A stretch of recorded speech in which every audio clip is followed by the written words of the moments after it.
Man, what's up, everybody? Welcome back to another episode of EOS. It's 1090 Jake, man. I'm rocking with y'all, and y'all rocking with me. And for this video, we're gonna be speaking on a man in Queens, New York that blazed the house on camera, striking a 29-year-old man, leaving him in critical condition, and killing a 10-year-old boy only 3 days before his 11th birthday. Saturday, June 5th, 2021, around 9:30 at night. A dark blue SUV can be seen on surveillance video pulling up on Beach Street in Queens, New York. Multiple homes on the street were equipped with surveillance cameras capturing a hooded masked man walking down the street, as the home at 342 captured the man firing a gun into the home roughly 8 times before running off.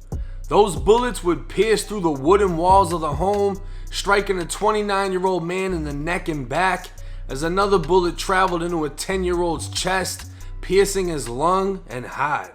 Police received a call for shots fired at 9:33, arriving on scene to find 10-year-old Justin Wallace unconscious and unresponsive.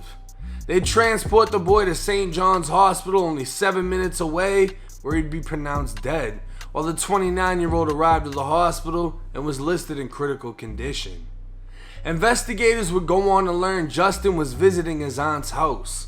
His cousin, Kyle Forrester, was the victim that luckily survived, and Justin was unknowingly caught in the middle of an ongoing dispute turned into a nightmare.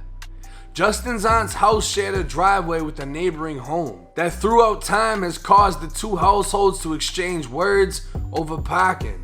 There was a gathering at the home, a family barbecue, and access to the driveway caused a verbal dispute that investigators believe was the tipping point of what later took place in the night.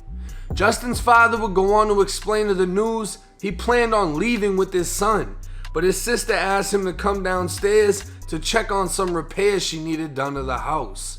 It was while he was downstairs he heard the gunshots. Running back up, he'd see his son face down in the doorway. He yelled out, "Why is he on the ground?" Then rolling the boy over only to see a pool of blood, then the gunshot. The entrance wound just under Justin's chest on the right side, and Justin wasn't responding. EMS was only minutes away, and the worst part about all of it was hearing the father describe how they carried his son outside of the home. What hurt me of everything else, what hurt me is to see these EMT guys, them, or they hold my son like him is a dead meat, like a dead cow.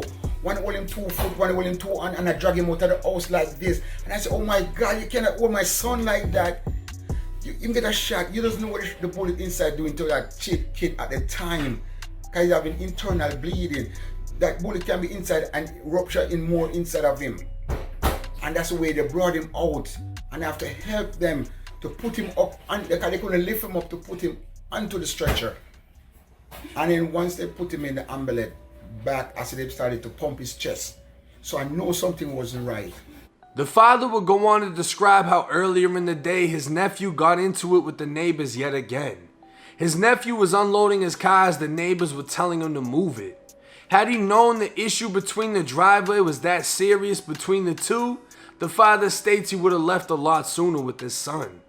Police would recover 8 9mm shell casings from the scene, and 3 days later would make an arrest on what would have been Justin's 11th birthday.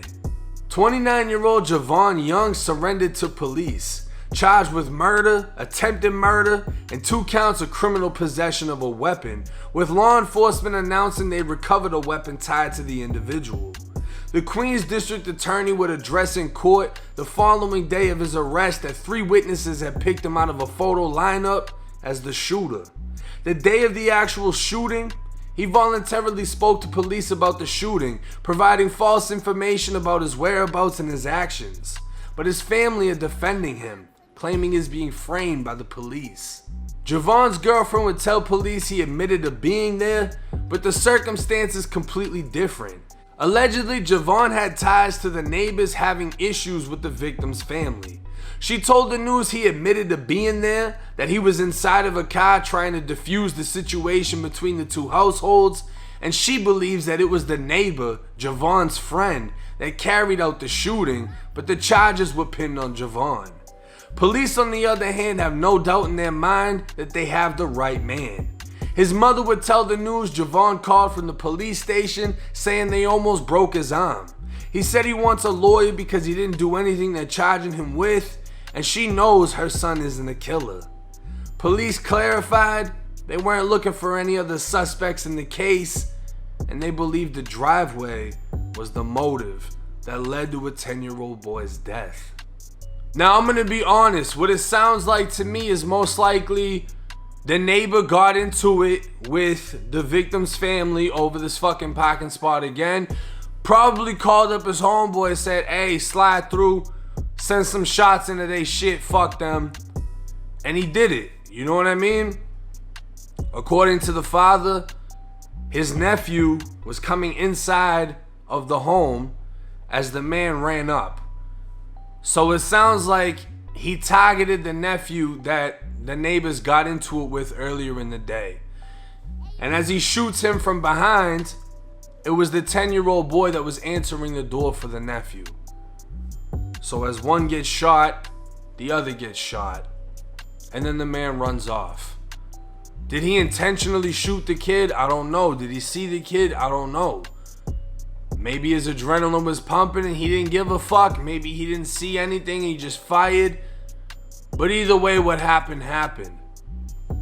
There's no doubt in my mind that the neighbors, the same people he's cool with, threw him under the bus. And the reason I'm saying that is he was investigated the same day as the shooting. You know what I mean? Like, they called him in and asked him, how the fuck are you even tied into the case to begin with? If you just came through and shot that shit up, if nobody put your name out there, nobody would know who you are. So I'm assuming that the victim's family told the police, hey, we've been arguing with them. We think they had something to do with it. The police went over there, hey, who the fuck did it?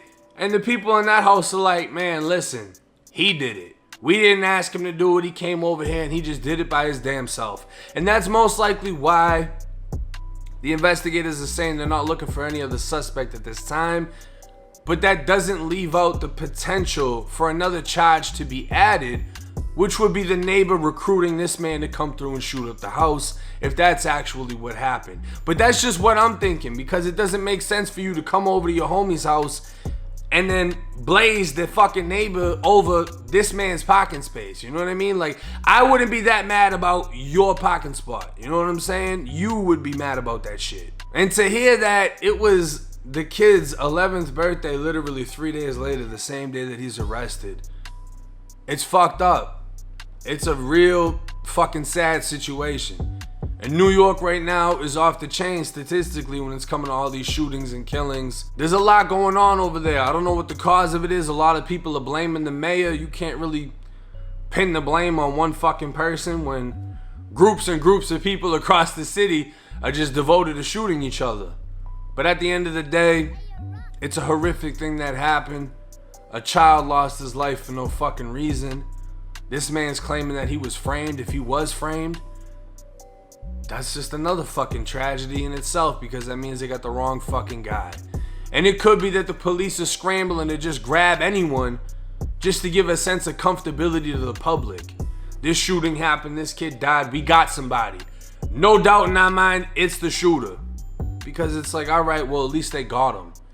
But if it turns out that isn't the right guy and the actual shooter is still out in the street, it's gonna leave people uneasy knowing that a man killed a kid, left another guy in critical, and he's out running around still.